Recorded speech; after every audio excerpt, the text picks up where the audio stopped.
어느 날 아침 그는 통장을 열었다. 잔고는 마이너스. 취업을 했다.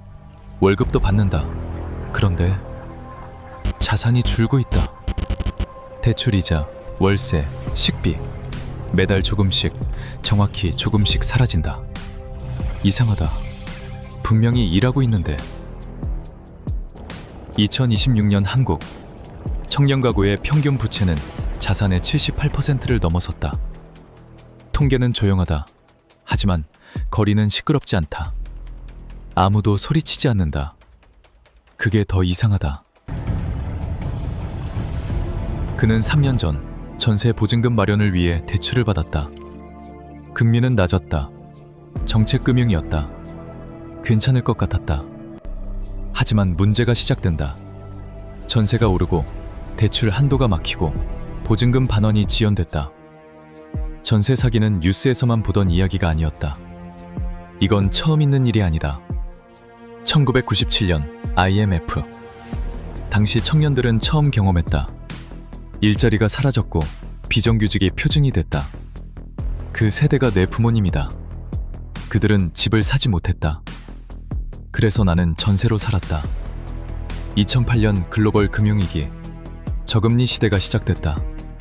집값이 오를 거라는 기대가 심어졌다. 영끌이라는 말이 없었지만 행동은 이미 시작되고 있었다. 2020년 팬데믹, 초저금리. 자산시장이 폭등했다. 지금 사지 않으면 영원히 못 산다는 공포가 SNS를 채웠다. 청년들이 빚을 냈다. 여기서 이상한 점이 있다. 왜 매번 같은 방식으로 반복되는가? 패턴이 보이기 시작한다. 위기, 저금리, 자산 급등, 공포 매수, 금리 인상, 자산 폭락, 청년 부채 증가, 다음 위기. 이 사이클은 약 10년에서 15년 주기로 반복된다. 그런데 매번 가장 늦게 진입한 사람이 가장 큰 피해를 입는다. 그리고 가장 늦게 진입하는 사람은 언제나 청년이다. 이건 우연인가?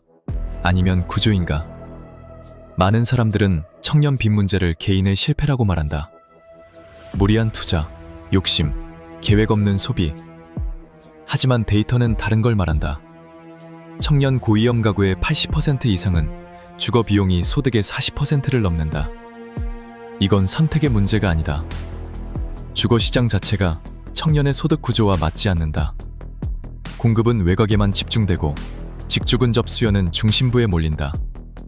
수도권 월세는 올라가고 정책 대출 한도는 현실을 따라가지 못한다. 정책의 문제를 해결하려 했다. 청년 전세 대출, 청년 주택 공급, 생애 최초 특별 공급. 하지만 이 정책들은 공통된 구조를 가진다. 수요를 자극하되 공급 구조는 바꾸지 않는다. 저금리 대출이 풀리면 집값이 오른다. 집값이 오르면 더 큰 대출이 필요하다. 더 큰 대출이 필요하면 다시 정책 대출을 확대한다. 그렇다면 이 구조를 누가 유지하는가? 금융 시스템은 대출이 늘어야 수익이 난다.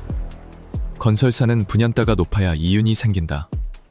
부동산 플랫폼은 거래가 많아야 광고 수익이 증가한다. 언론은 집값 기사가 클릭을 끌어낸다. 각자는 이익을 추구한다.